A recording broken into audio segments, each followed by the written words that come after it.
Oh great, now we're f***ing locked out.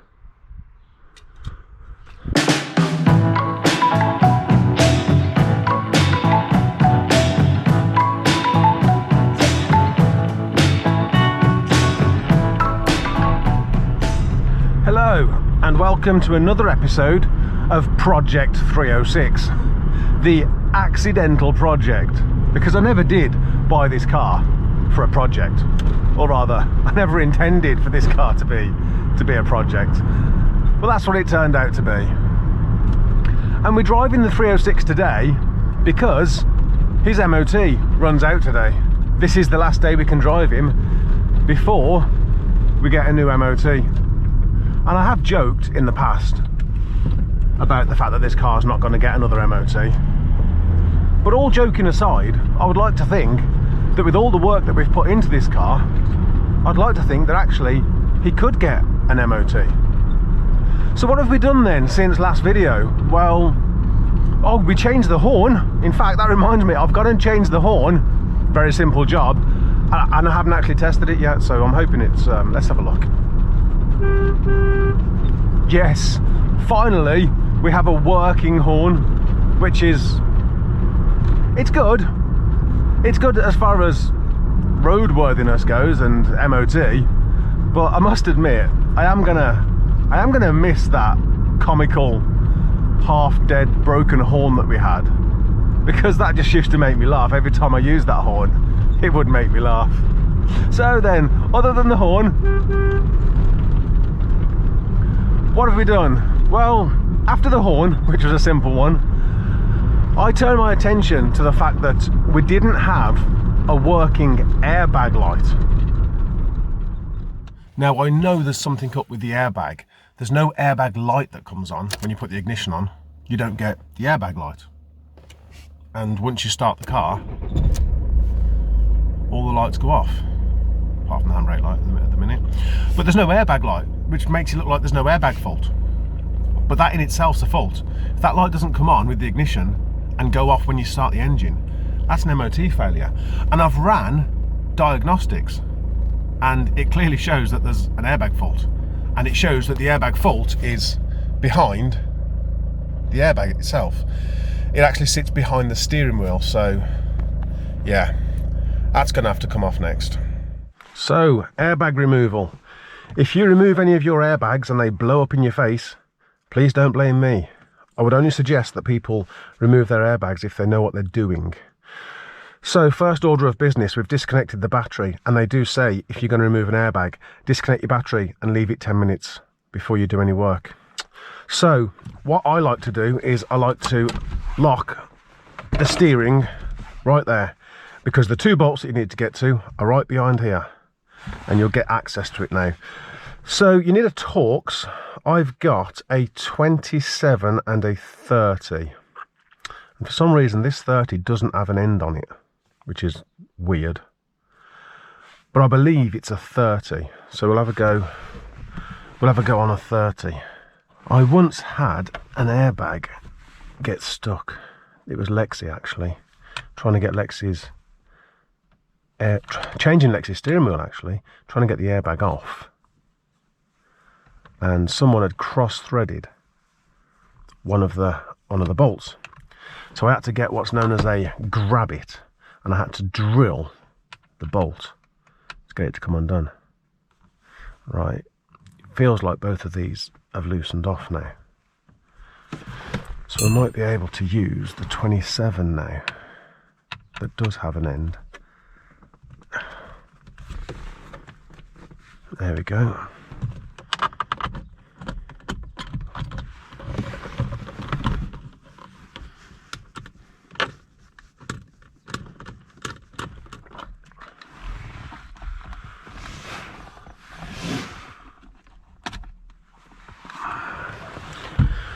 One airbag. Right then, let's get you out.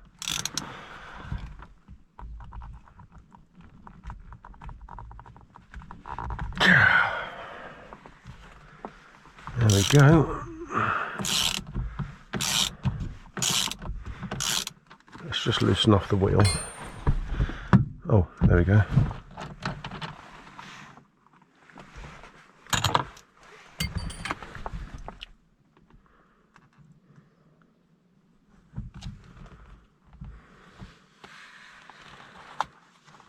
needs to go.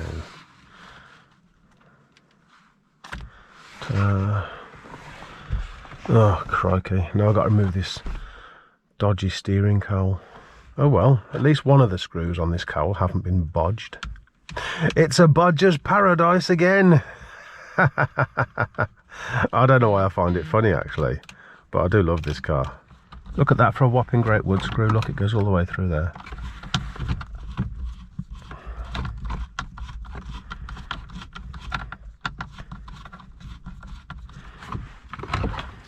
Oh well, you know, that's one way of doing it. Wood screws and broken bits. I guess where there's a will, there's a way. Gonna have to replace this though. Can't live with that. I don't know if the camera can pick this up, but there is a lot of what can only be described as swarf. Whatever bearing there is in there, it's obviously past its best, and there's all this little bits of metal filings in there. Now, the guy that I bought the replacement from very kindly taped it in the center position. Now, this is a bit of a bugger to do. I've just pulled out the indicator stalk because when it's in place, the auto cancel kind of gets in the way, so I've just pulled that out. But then the connector round the back, in fact, let me just pull this whole thing out, hopefully, and I'll show you how it's held in.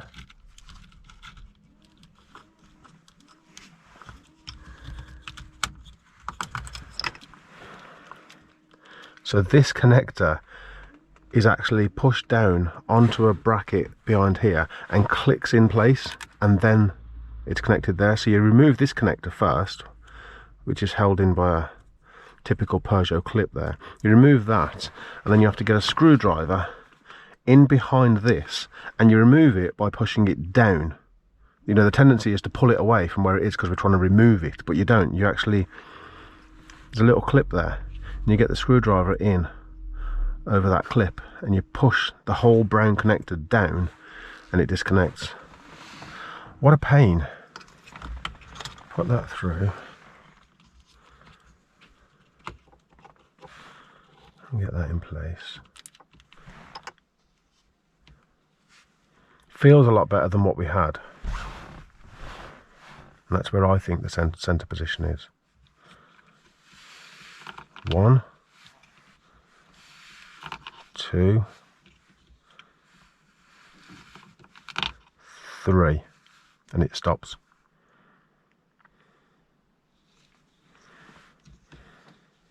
Yep, definitely stops at 3.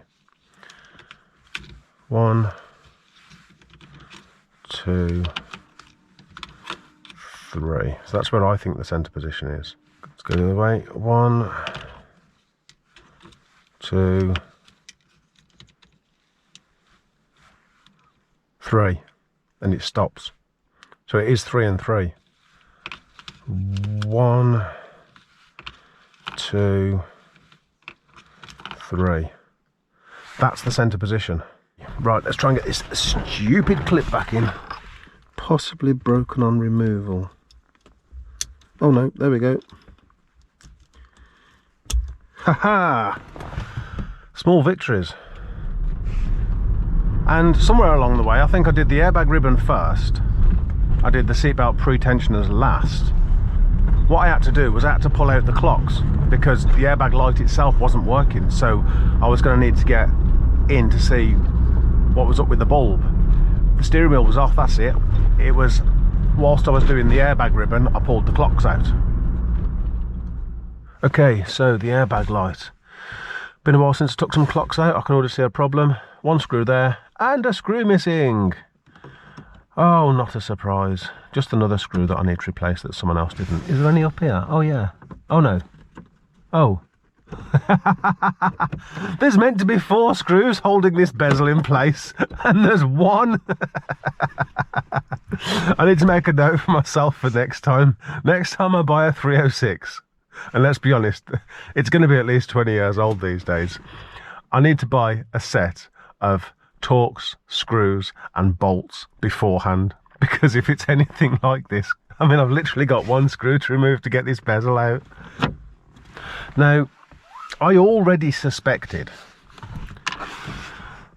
that airbag light, that the bulb hasn't gone. I mean, it hasn't. Let me pick my words correctly. I don't believe the bulb's blown. I actually believe the bulb is missing, because I suspect some dodgy dealings afoot here. And the fact that I can remove the bezel by taking one screw out when there's meant to be 4, I think I'm onto something here. The clocks themselves are meant to have 3 screws holding them in, and it looks like we've got 3. Right, the bolts are removed. There we go. That might have given us the 1/2 inch that we need. I'm not sure I wanted to really remove the bolts completely, but that should. Yeah, it will do. But these wires are so tight.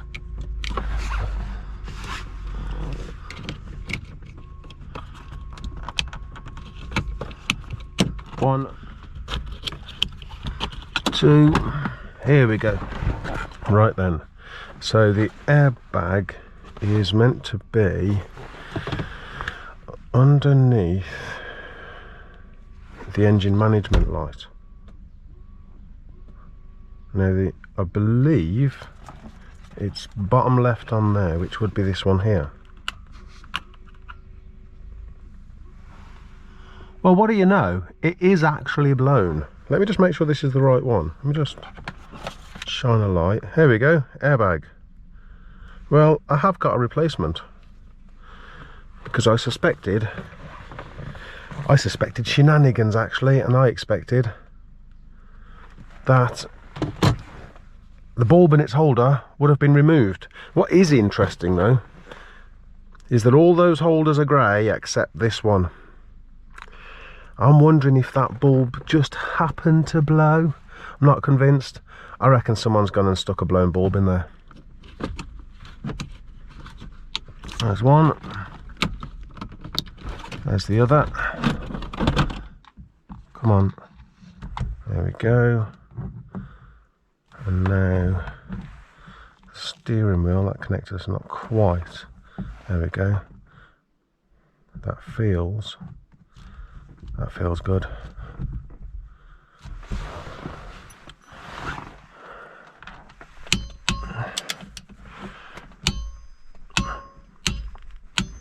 There we go.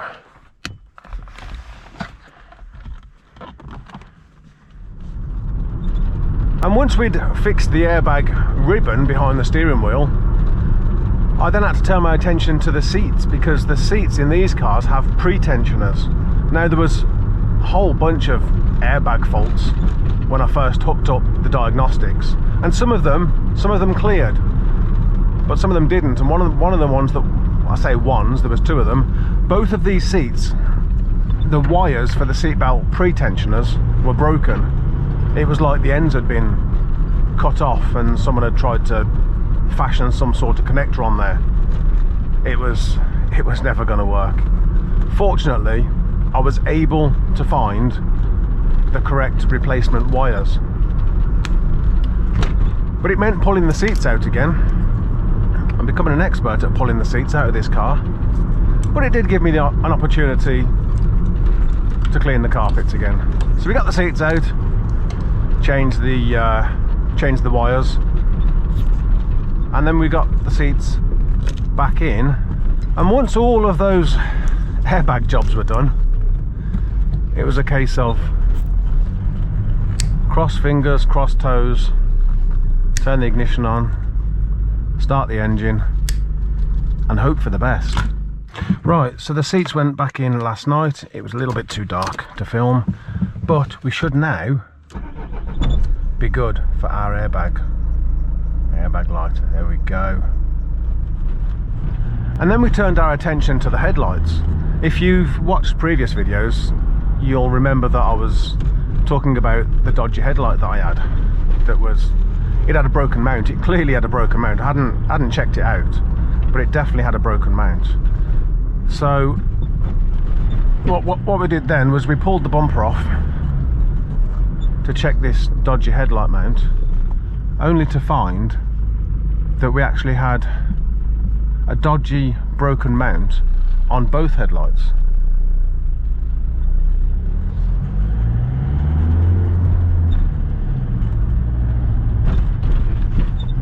And what really frustrated me was I jumped on eBay to get a pair of headlights.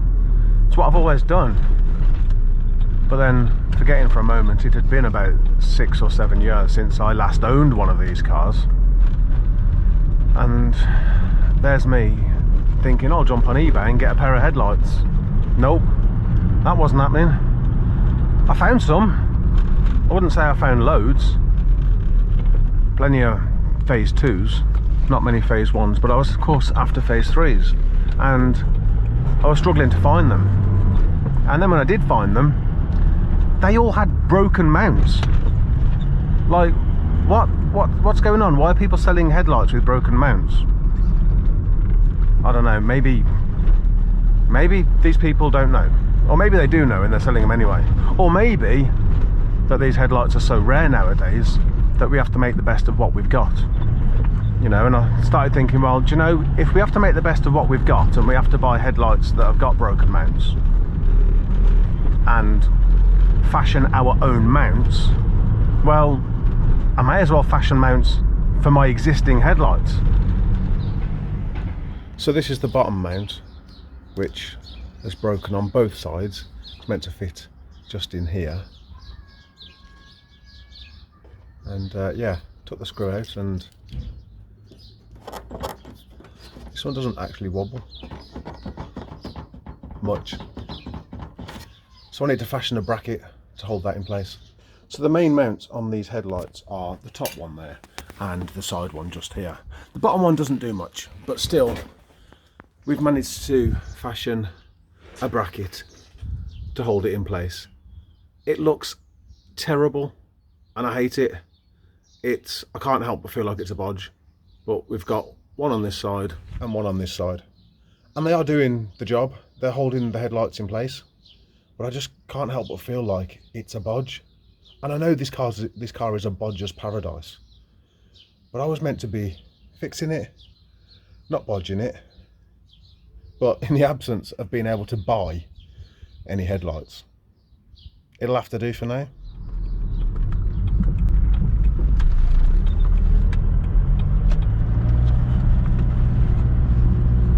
So with the airbags sorted and the headlights sorted, I then turned my attention to the hockey sticks. Okay, hockey sticks then. If you're a 306 guy, you'll know about these things. In particular, how these clips end up breaking. And someone, one of the previous owners, has glued the hockey sticks in place and the glue has failed and they were sticking out. So I'm going to pull this glue off and I'm going to try and fit these properly. Although, if they end up breaking like they normally do, I may follow suit and glue them in place. I really don't want to glue them in place. Let's get these in some hot water to give them half a chance. Hey, there we go. I would like to tell you that that was a resounding success, but it wasn't. It was an epic failure because I broke that one and it's still holding. But I also broke that one as well, but it's still holding. So, F it, it's kind of a success. So with all of that sorted, it was time to put the bumper back on. Only I'd noticed, whilst we had this wheel off, I'd noticed that there was some rust in that wheel arch. Okay, so in this wheel arch we have something that looks pretty crusty. I'm going to have to clean this up. It looks all right from the top, although to be honest I could do with cleaning the inner wing from the top. But this, I want to know that there's nothing sinister under here, so I'm going to get a wire brush on this and just see what we find. Okay, nothing too sinister, nothing that's going to need welding anyway. You see, the guy that I bought this car off, he wasn't a fan of wheel arch liners, which is why this car doesn't have any wheel arch liners. But I've got to say, I am a fan of wheel arch liners because they stop exactly this crap from occurring. All it was in the end was whatever underbody protection's been put on here has cracked, let some water in, and it started corroding. It looked a lot worse than it actually is. It's actually solid. And above this wheel arch in the engine bay, it's all solid. It just looks terrible, so we'll get some paint on that to protect it. And there we go, just some basic black hammerite, just for now. If I keep this car, I'm probably going to get some wheel arch liners for it. And hammerite in there will do for now. I might turn my attention to it again in the summer, but at least it will stop it from getting any worse. And whilst we're talking wheels and wheel arches, I managed to get this wheel clean. I still don't know what on earth had gotten onto that wheel, but it was just not coming clean.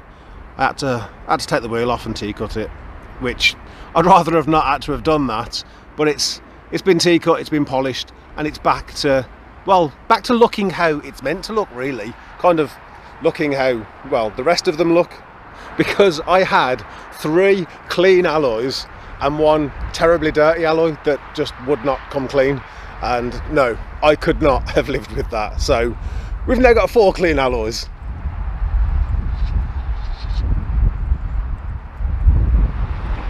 And the only thing I haven't managed to finish yet are these fog lights. So of course I've taken the fog lights off and I'm in the process of refurbishing them and painting what needs to be painted. But I never managed to finish them, unfortunately. And I tell you what, things like this were so much easier when I used to just remove them and replace them with rally blanks. But that's another one of those back in the day stories when you could even find rally blanks and they weren't costing a fortune. Oh yeah, forgot about that.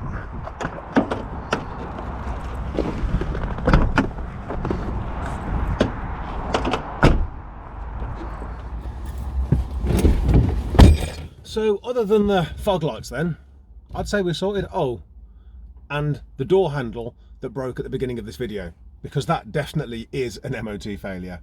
So we'll get a door handle ordered, we'll get the fog lights finished and refitted, and then we should be good to go for an MOT and see what happens. And once again, fingers crossed, everything crossed, let's see what happens.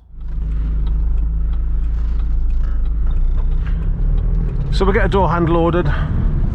I will order some washer jets as well, because I fitted new wiper blades, and the washer jets worked perfectly the day that I picked this car up, and they worked fine for about a week, and then they kind of stopped working, got clogged up, and they just weren't working properly.